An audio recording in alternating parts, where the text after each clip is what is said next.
The rain came down in sheets that Thursday evening, turning the bus stop into a small waterfall. Natalie Monroe sat on the bench trying to shield her daughter from the worst of it. Her body ached from standing all day at the diner where she worked, double shifts. Her feet throbbed in shoes that had holes she kept covering with cardboard, but none of that compared to the weight in her chest. The eviction notice in her purse felt like it weighed 1,000 pounds. 3 days. That was all the time. She had left. Natalie was 29 years old with blonde hair pulled back in a ponytail that had come loose during her shift. Her uniform was still damp from spilled coffee, and her hands smelled like dish soap. Beside her sat Lily, 4 years old. With strawberry blonde hair and pigtails and eyes too wise for her age, she clutched a worn teddy bear that had been her father's last gift before he left 2 years ago, Mama. Lily said softly, "Are you crying?" Natalie quickly wiped her eyes. "No, baby." She lied. "It is just the rain on my face." But Lily knew children always know.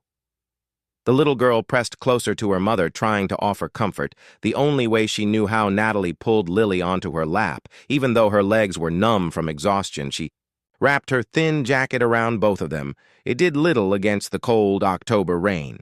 The bus was late. Again, Natalie checked her phone. The battery was at 2%. Of course it was. Everything felt like it was falling apart at once.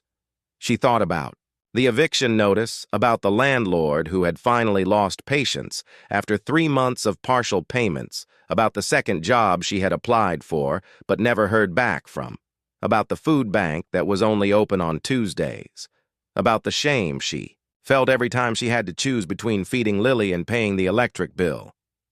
"Mama, look," Lily said, pointing down the street. Through the curtain of rain, Natalie could see a man walking toward them.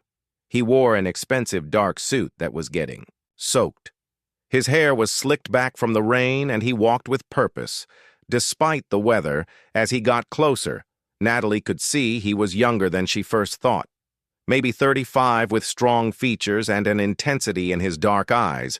He was talking on his phone, clearly agitated. "I do not care what the board thinks," he said sharply. "Tell them if they cannot support the expansion, then they can find another CEO." He ended the call abruptly and slowed his pace as he approached the bus. "Stop."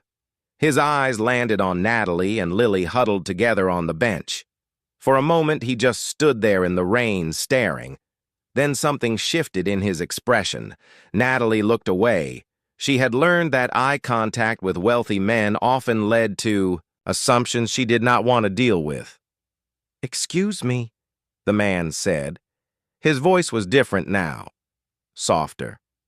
Natalie pretended not to hear him. "Miss?" he tried again. "Are you all right?" Lily tugged on her mother's sleeve.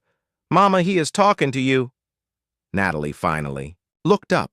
"We are fine," she said quietly. "Thank you." The man studied them both. His gaze took in their wet clothes, Lily's 2 small shoes, the teddy bear missing an eye, Natalie's tired face. "You do not look fine," he said. It was not said unkindly, but Natalie felt her defenses rise anyway. "We are waiting for the bus," she said. "In this weather, we do not have much choice." The man glanced down the empty street. "The buses stopped running this route 20 minutes ago," he said. "There was an accident that blocked the road." Natalie felt panic rise in her throat. How would they get home? They could not afford a cab. It was too far to walk, especially in this rain with Lily. "Do not cry, Mommy," Lily whispered, looking up at her mother's face. Then the little girl turned to the stranger. "Maybe that man will help us," she said with the simple faith of a child who had not yet learned that the world was not always kind. The man looked at Lily, and something happened to his face. The hard edges softened. "Your daughter is right," he said. "I can help." He pulled out his phone. "I can call you a car," he offered. "No charge." Natalie wanted to refuse. Pride was sometimes all she had left. But then she looked at Lily, shivering against her. "Why would you do that?" Natalie asked the Man was quiet for a moment because someone helped me once when I needed it, he said finally, and I have never forgotten. Before Natalie could respond, he was already making the call. A car will be here in 5 minutes, he said. Then he shrugged off. His suit jacket. Here, he said, holding it out to Lily. You look cold. We cannot. Natalie started to protest. Please, the man said. It is just a jacket. But they both knew it was not just a jacket. It was probably worth more than Natalie made in a month. Lily reached for it anyway. The man draped it around her small shoulders. It swallowed her completely, making her look even tinier. What is your name? He asked Lily gently. Lily, she said, and this is my mama Natalie, and my bear is Mr. Buttons. Hello, Lily, the man said with a slight smile. I am James Thornton. He looked at Natalie. May I sit? Natalie nodded. There was something about him that did not feel threatening. Maybe it was the way he had looked at Lily, with kindness rather.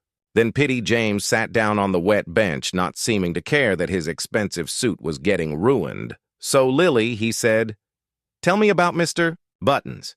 And just like that, Lily began to chatter. She told him how Mr. Buttons was very brave and protected her at night, how he liked peanut butter sandwiches but not jelly, how he missed having 2 eyes but was still handsome. James listened like she was telling him the most important story in the world. Natalie watched this interaction with a mixture of gratitude and suspicion. Why was this wealthy man being so kind? What did he want? Your daughter is delightful, James said to Natalie. Thank you, Natalie said. She hesitated, then added quietly, and thank you for the ride. James waved this off. It is nothing. It is not nothing, Natalie said. Not to us. Their eyes met, and Natalie saw understanding there. You have had a hard day. James said it was, not a question. Natalie let out a breath. A hard year, she admitted. She did not know why she was telling him this. Maybe because she was so tired of carrying it all alone. Would it help to talk about it? James asked. I am a stranger, Natalie said. Why? Would you care? Maybe that is exactly why it would help, James replied. Sometimes strangers are easier to talk to than friends. Lily had fallen asleep against Natalie's shoulder. The warmth of James's jacket and the relief of knowing they would get home had relaxed her. Natalie stroked her daughter's hair. We are being evicted, she heard herself say. The words hung in the air. When? James asked quietly. 3 days. Do you have somewhere to go? Natalie shook her head. Not yet. James was quiet. Then he said, Tell me about yourself, Natalie. So she did. She told him about working 2 jobs, about Lily's father who left when things got hard, about trying to give Lily a normal childhood while barely keeping them afloat, about the shame of needing help, about the fear of failing her daughter. James listened without interrupting. When she finished, he said, You have not failed anyone. I am losing our home, Natalie said. You are surviving impossible circumstances, James corrected. There is a difference. Black car pulled up to the curb. Your ride. James said. He helped Natalie stand with Lily in her arms. As they walked to the car, James said, Wait! He pulled out his wallet and handed Natalie a business card. I own a company that manages several properties.